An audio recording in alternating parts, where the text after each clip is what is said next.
Hi guys, I'm back again today with another Cancer and video. If you don't know what Cancer and is, it's basically a series that I have made up and there's going to be lots of different topics about cancer, cancer and whatever you want really. So if you have any suggestions down below, please feel free to ask them. I have already got an introductory video to this new series which I will also link down below. So today's Cancer and topic is going to be cancer and battle scars. I have many battle scars on my body, some of them being operations, some of them being stretch marks, all sorts of things, but they have all come from me having cancer. I'm going to get started on my biggest battle scar.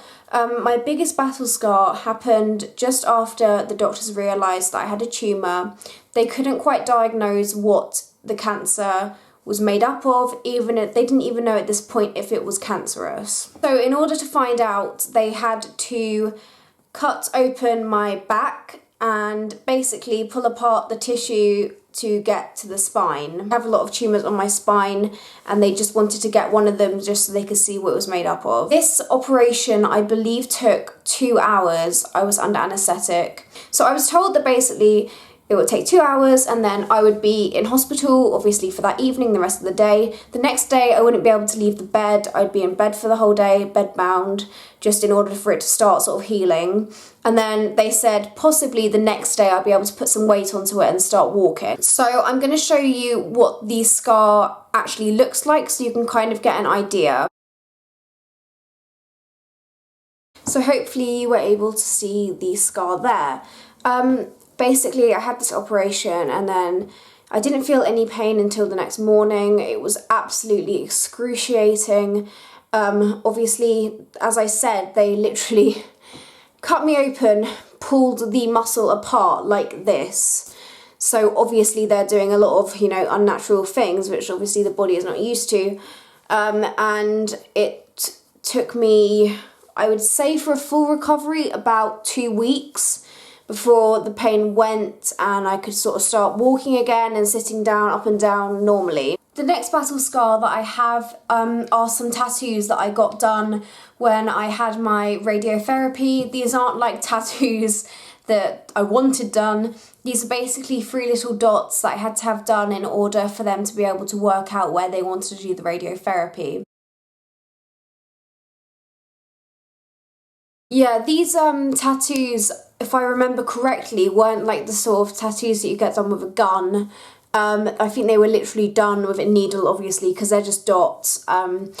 But I have to say though, for like the few seconds that happened, it was quite painful. But yeah, all in all, those tattoos were to mark where they wanted to do the radiotherapy on me. When you have a serious illness, the doctors are always trying to get different fluids into you, different medication, and it's usually done by an injection, which is usually called a cannula. But when you're having so much liquid pumped into you and lots of different medications and things, they can't keep, prodding and poking the same veins or up here on your arms. So especially when you have cancer, they decide to insert something called a port. If you're quite squeamish, you won't want to hear this, but I'm just going to say it how it is. If I can remember this correctly, it's a piece of plastic that goes under your skin and it connects to your... Sorry, I'm totally unsure. I'll put like a piece of text here actually explaining what it is.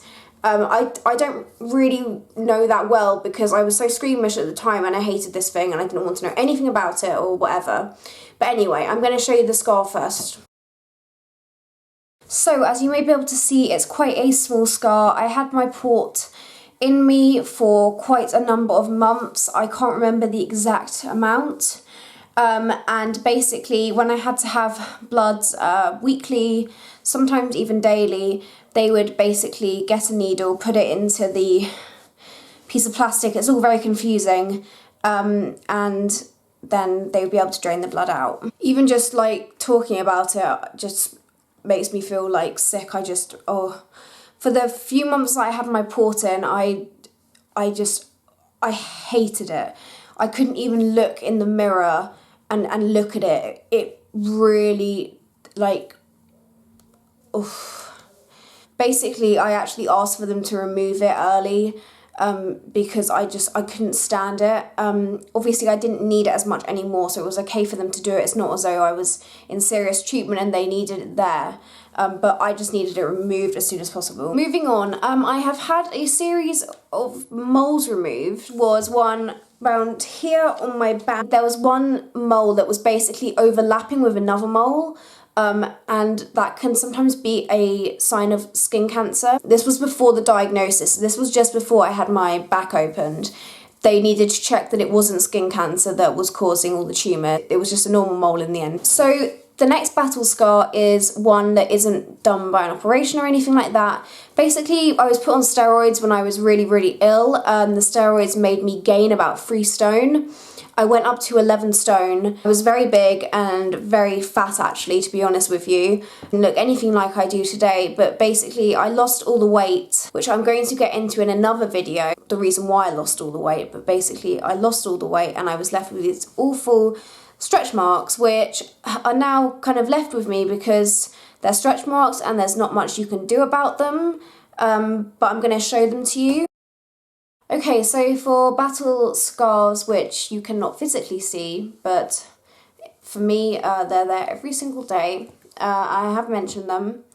The first battle scar is my hearing. I lost my hearing in my left ear when I was having radiotherapy. I lost my hearing, and you'll be able to see the physical thing that I now have to live with.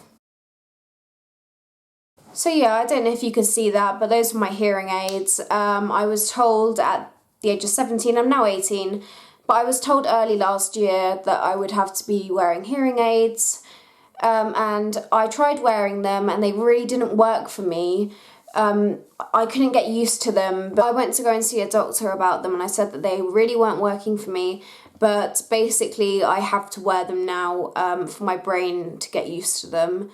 I've been wearing them now probably nearly a month, every single day, just because I have to now. It's extremely frustrating.